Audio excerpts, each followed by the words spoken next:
Okay, this is Moshe coming to you from Israel in the Galilee where I live, and I'm giving you an update on the war in Israel, and I'm in Israel. I lived here for many years. Okay, so it's a nice night out. I hear crickets chirping. It's really perfect weather to sit outside. The dogs seem to be at peace. And what's going on? Well, as I ultimately predicted on my Telegram, oh, by the way, if you really want to follow the war, join my Telegram group, okay? Um, it's free, the app is free. It's called Telegram Messenger. You got to download it and install it. Telegram has over 700 million members, and I have pushing 600 almost.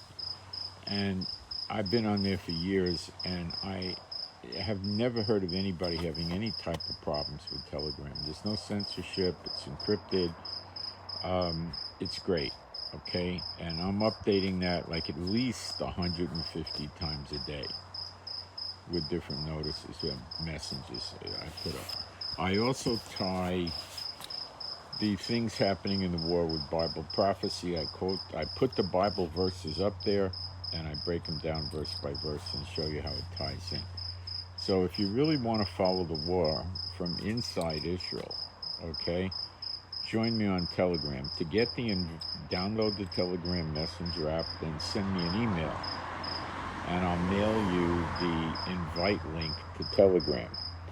The email address for me is Israel Giving with the digit 7, Israel Giving with the number 7 at gmail.com. It's also in the bottom line of the description box. I can't really post it up because I usually use one iPad to do the broadcast and the other one to get Bible verses, and I could enter things in the chat, but the second iPad is deceased. So I can't easily do things that I used to be able to do. Okay, we had 15 hours of peace starting last night up until the morning, and that stopped, and we had a lot of rockets in the afternoon. Hezbollah sent a barrage of rockets in up at the north, mostly by the Mediterranean, and Gaza is trying to hit Tel Aviv, which they've done a few times, and also Netanya and other places. And they're blasting Ashdod, Ashkelon, Sderot, and the area near Gaza.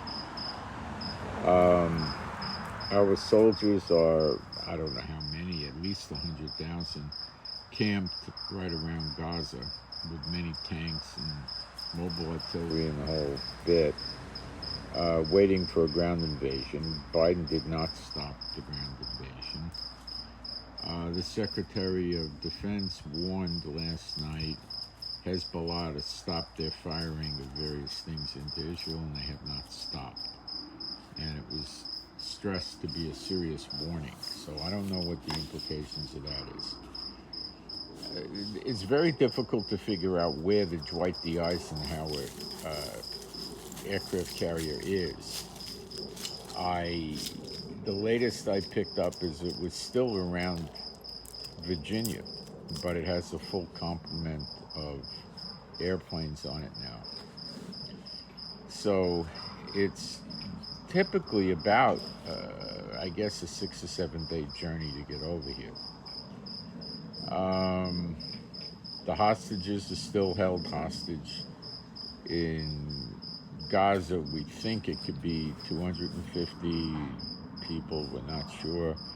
My guess is they're probably spread in many different locations. The hospital hit from the other day is definitively been proven to be a Gaza rocket that was a failure, and they hit their own hospital. It'd be kind of interesting if one of their rockets fails on the way to Jerusalem. They do occasionally attack Jerusalem and hits the Dome of the Rock. That's something that could happen in the past. many of these terrorists would not fire into Jerusalem for that reason. But they could come under the scrutiny of the other Muslims if they did such a thing. Okay, what else? It's like we're sitting here waiting for the other shoe to drop, okay? Iran raised the black flag, I think, last night, which is 3 days of mourning and expressing solidarity with Hamas, and the 3 days should be up, I guess, in another day or so, and then what happens, you know? Muslims are rising up all around the world with various things that are, attributed to Gaza. The Muslim world seems to believe, or wants to believe, or whatever believes, that we did that hospital attack in spite of video evidence, and Biden said his people in the Defense Department reviewed all the evidence and said that it was a failed rocket from Gaza, not Israel. But we all probably know that. The ground invasion looks like it's on. We keep bombing Gaza constantly. We pretty much constantly are getting military equipment in from America by aircraft. We recently got a plane load of armored jeeps. An armored jeep will typically stop up to and including a 50 caliber round, but it's not going to stop rockets and stuff like that, or shoulder-fired rockets, or maybe RPGs, or, Cornet rockets and stuff like that. Several of our tanks have been blown up, damaged, or destroyed by Cornet rockets, which I believe are shoulder-fired missile rocket things. Beulah, stop it. Beulah, no more.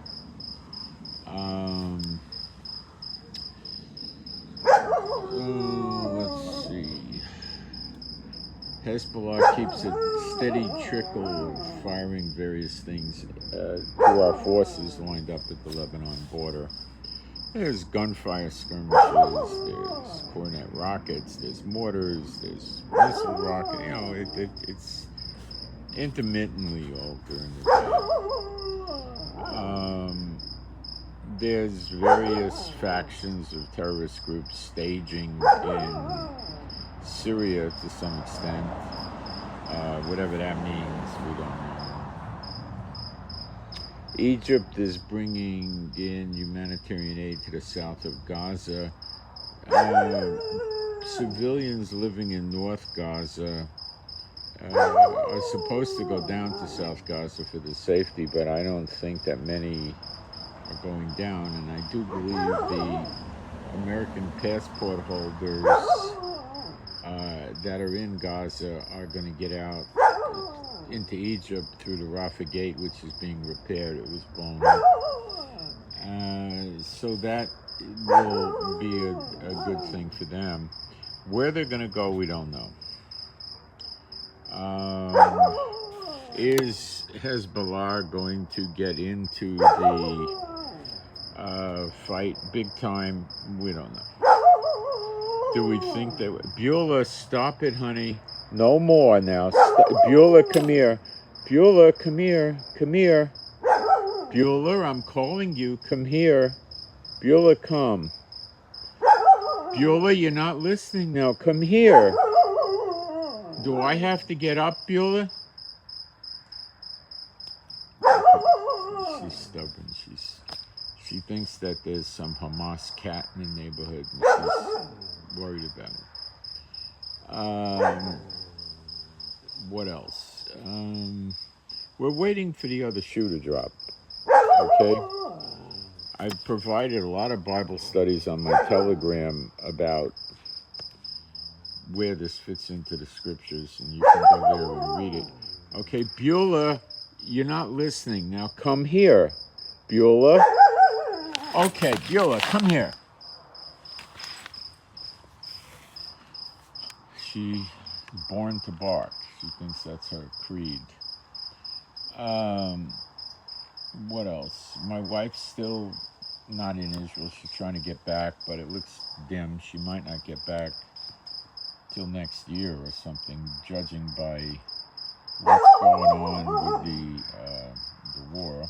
So I'm regenerated my bachelor cooking skills, and I'm sort of having fun in the kitchen. Let me think. So basically, we're going to go in. The problem with going in is a multitude of problems. Number one is we're waiting for more equipment from America. Number two, we might be waiting, we don't know, for the second aircraft carrier group, the Dwight D. Eisenhower, to show up. We might have been told to wait for that. We don't know. I mean, the military knows, but why should they tell us? They shouldn't. They should keep it secret.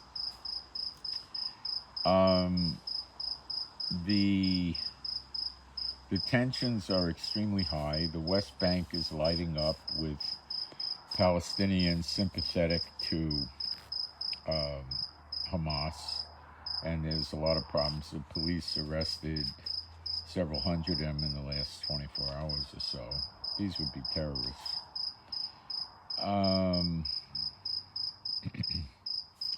Jordan doesn't seem to be doing much of anything right now except wanting to give aid to the Gaza. And the same with Egypt. Saudi Arabia is doing a lot of nothing, as is the UAE. Kuwait's laying quiet. They don't want trouble with Iran. They're so close to Iran. And the last I knew, there was about 2,500 American soldiers in Kuwait to protect them. It's easy for Iran to move troops into Iraq and then move into Syria, and that puts them on a border with us. Civilians and merchants have evacuated parts of Lebanon where Hamas is. So they believe there's going to be a war, and they don't want their merchandise destroyed or themselves destroyed.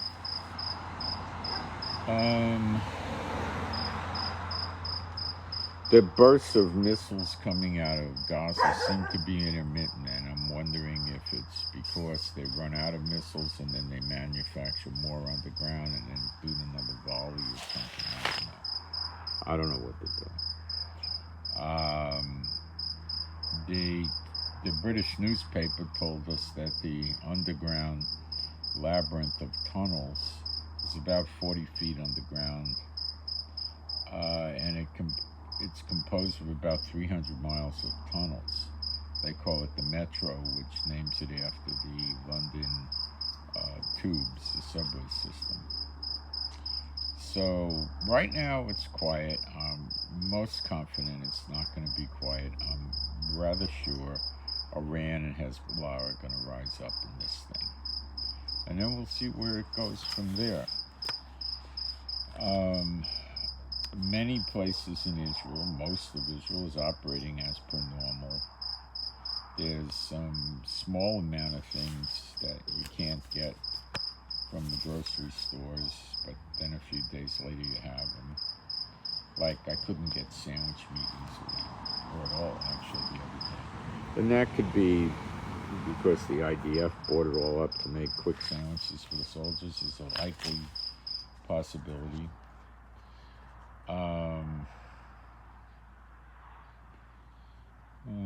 What else? They're distributing money, Israel government, to people that have been displaced from like Gaza, but the amount of money being distributed, I think, comes to a little over $500 per person. So if you've got 4 people, you got, a good amount of money on Israel standard. The people that have been displaced are being treated to entertainment that, is incredible, like circuses for the kids, movies, shows, music. They're being well cared for. The healthcare system is up there working for them. Everything. I mean, Israel's not holding back what they're doing for them. There's a great fear that there's over 100,000 illegal weapons in the hands of Palestinians living in the West Bank and to some extent in Israel proper. And they're, Hamas and those characters are trying to violate the law to start attacking Israelites. That's why we haven't seen anything much except one person here and one person, very, very small. Doesn't seem feasible. The Arab population in Israel that are citizens is 1.6 million out of about 9.6 million. And for the most part, they're quite comfortable living here. They have a good standard of living, good health care, freedom. They like it. I don't think they're going to raise up. The Bedouins have been threatening Hamas with these gruesome threats like, like a John Wayne movie threats, and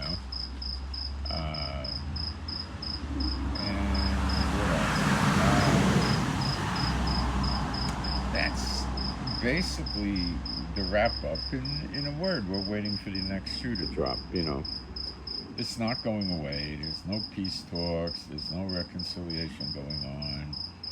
The humanitarian aid going in is going to carefully be dealt with so it doesn't go to Hamas.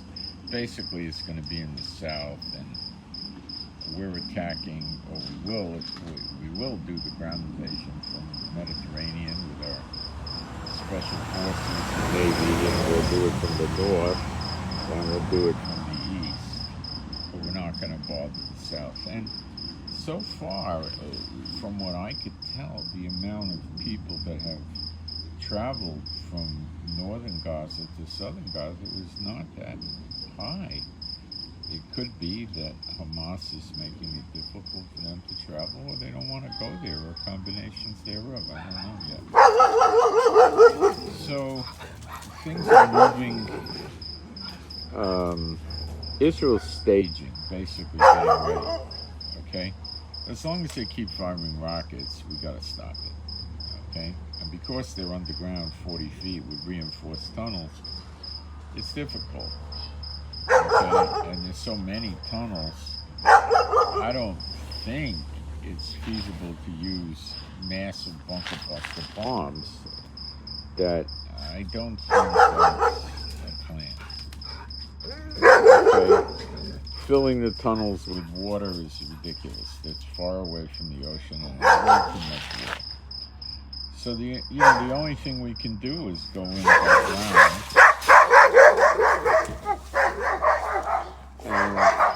The dogs are sure there's a Hamas invasion. The only thing we could do is go in by ground and blow the tunnels up. But we know there'll be IEDs, mines, booby traps, snipers. And you got to understand that we're going to have to fight house to house and door to door. They're going to hide in the houses and in the apartments and try to drop weapons on us. They're going to try to shoot us as snipers. They're going to hide in cars, under cars, in closets, on roofs. You got the picture? It's going to be relatively brutal. And we don't sacrifice soldiers. We don't do that. So the first phase would have to be to go in with people that are specially trained to look for booby traps, mines, and things like that. The other thing that could happen is, and this is pretty dangerous, Hamas people can start walking around dressed up like women or old people or men or whatever, civilians of various forms, and these are jihadists, and they could whip out an AK-47 and start shooting the soldiers. So this is a very important reason why we want to get the civilians out of there and down to the south. So the situation is extremely complicated, and it's exasperated by them continuing to keep shooting rockets at us every day, intermittently, all the time. And we can't take that for perpetuity. We can't So we got to go in and stop it. And Biden knows that, and Biden's on board with it. I haven't seen the Americans actually do anything in terms of combat, but it appears by the Secretary of Defense, the way he was talking to Hezbollah, that if Hezbollah keeps up the low-grade fighting at the border with Israel, they may attack Hezbollah, because that's opening another front. Or if Hezbollah really tries to go after civilian population centers or our troops in a big way, they probably will enter into it to stop it, because they told them, Biden told them. If you're thinking of opening up another front, I have one word for you: don't. And Biden said it once, and he confirmed it again on TV more than once. And if there's no reason that he has to keep saying it over and over again that would weaken his position, then I believe he's not reneging on that. He'll do it. Hezbollah probably is a little bit confused and doesn't know where they want to go with this thing. So they're trying to save face by giving us intermittent attacks during the day. Lightweight attacks. And we generally return mortar or artillery fire and that type of thing. Occasionally we have used planes. It's not the normal response. It does happen, though. That's really what I got, and I again encourage you to join me on Telegram, where you're really going to get the full picture. Videos, pictures. I do translations from Arabic and from Hebrew into English, from what they're saying in social media. I gave up going to Iran's social media. It's totally controlled. And they talk about ball game scores and singers, and this is a waste of time. And that's really what I got for you right now. So I send my shalom to all those who love Yeshua HaMashiach, and I'm out.